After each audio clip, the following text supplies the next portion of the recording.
So now let's say we wanted to take the same two vectors u and v, but we'd like to subtract them instead. So in other words, we want to take the vector u and we want to subtract the vector v. So what do? Well, if I want to take the vector u and subtract v from it, here's what I do. I draw another arrow. This is going to be the difference here. So I'll start it at the tip of the vector v. So right here, which is where the vector v points to. That's where you start. And over here, the point where the vector u points to, that's going to be the stopping point of your arrow. That's going to be where your new arrow points to. And that vector, that's going to be a geometric representation of the vector u minus v. Notice that this particular diagram does not give you a position vector. This gives you an arrow that does not start at the origin. So if you want to get it as a position vector, you have to now translate it so that it does. Let me move this label here. You have to translate it so it does start at the origin, which you can do if you like. You don't have to. If you're happy with this representation, you can just use this representation. But if you want to have it as a position vector, then you need to translate it so it actually starts at the origin. But in any event, that will give you a geometric rule that you can use to compute the difference of two vectors. So that's vector addition and vector subtraction. What about scalar multiplication? What happens when you multiply a vector by a scalar? Well, this rule kind of explains it, but this is one of those cases where a picture is worth 1,000 words. So let's just get right to the example. Let's say, maybe I drew that a bit too long. Let's say I had a vector here, and I'll call that vector v.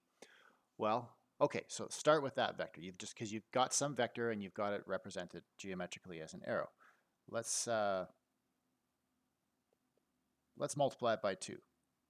Let's say I want to take that vector v and I want to multiply it by 2. What's going to happen? Well, if you multiply it by 2, what you're going to do is you're just going to leave the direction completely the same. Its aspect won't change. The direction that it's pointing in will not change, but the length is going to change. And in fact, it's going to double. So if you multiply it by 2, you're going to double the length. What would happen if you multiplied it by 3? Well, you might be able to guess. If you multiply it by 3, you're going to triple the length.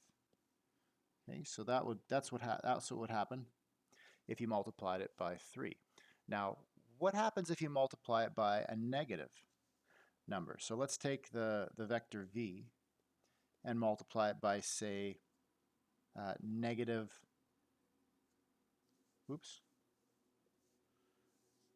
2. So if you multiply it by negative 2, you're still going to double its length, but you're going to flip the direction.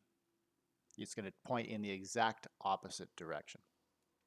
So this kind of summarizes what happens if you multiply by scalars who have magnitudes that are greater than 1. You actually perform a stretch. So if you multiply a vector by a scalar k whose magnitude is greater than 1, you stretch it by a factor of that magnitude. But if you multiply it by a scalar whose magnitude is less than 1, then you actually compress it. So let's do an example of that. Let's multiply v by, say, 1/2. I'm going to put it right side by side so I can get the right length here, or as close as possible to the length. So this looks like it's about halfway. That's what you would get if you multiplied it by 1/2. You get a vector that's half as long.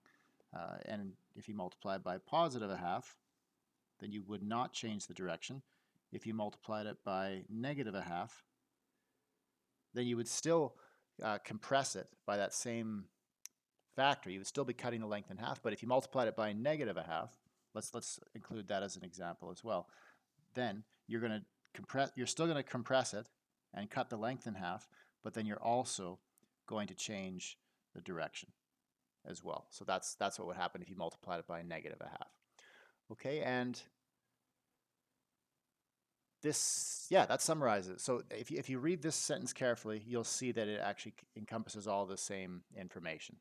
Okay, so that's how you can multiply a vector by a scalar geometrically. So this gives you a rule for scalar multiplication.